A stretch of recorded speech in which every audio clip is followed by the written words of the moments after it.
We all know chocolate is delicious, but whoever came up with the idea of spreading chocolate onto bread was a genius. But how do you get cocoa beans and hazelnuts to stay on your toast? To make this popular nutty chocolate spread, first we need cocoa. The raw beans grow on trees in countries like the Ivory Coast, where workers have to toil in extreme temperatures to harvest them. They're spread out to dry in the tropical sun, and after 10 days they're perfect.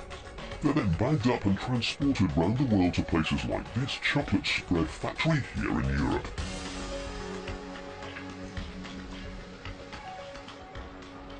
They're now headed for the roasting ovens. The beans are almost 50% cocoa butter, and roasting reduces them to a liquid paste. However, this butter solidifies at room temperature and you'd never be able to spread it on your toast, so it needs to be removed. To do this, the paste is sent to these enormous presses which squeeze every last drop of butter out. The liquid butter is sent on to be used in other products, but what emerges from the machine is a chocolate lover's idea of heaven. Each disc weighs 7 kilos. They look like big blocks of makeup, but in fact they are pure compressed cocoa. They're sent off to be crushed, ready to be added to the mixing bowl. Next come hazelnuts, and plenty of them. The traditional recipe for a spread like this means there's the equivalent of about 50 nuts in each jar. Before they're allowed in, the quality controller uses his special guillotine to chop a sample in half. Worms can get into the nuts or they can go off, and that would ruin the spread.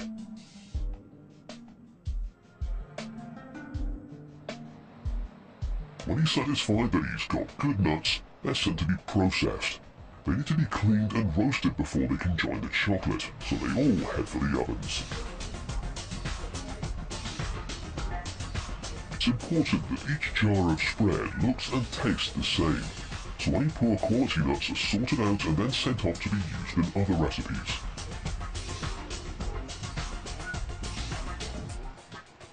A computer-controlled blast of air flicks out the bad nuts, leaving only the best behind. They're joined by the pure cocoa powder, sugar, vanilla and skimmed milk in an enormous tank. Here they're mixed into the smooth paste that so many people love. The factory has now got enormous tanks of spread, but to get it to your table, they also need jars. Using recycled glass, these enormous furnaces produce tons of containers every day.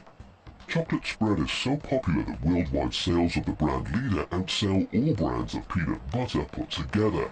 The furnaces have a lot of work to do to keep up with demand. Once it's ready, the molten glass is then sent to a machine which wouldn't seem out of place in a Hollywood sci-fi movie. This is the jar maker.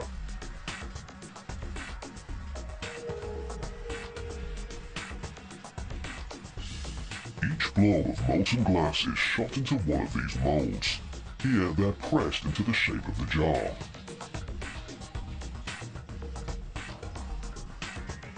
The next machine ensures that the screw thread for the lid is included, and that's it.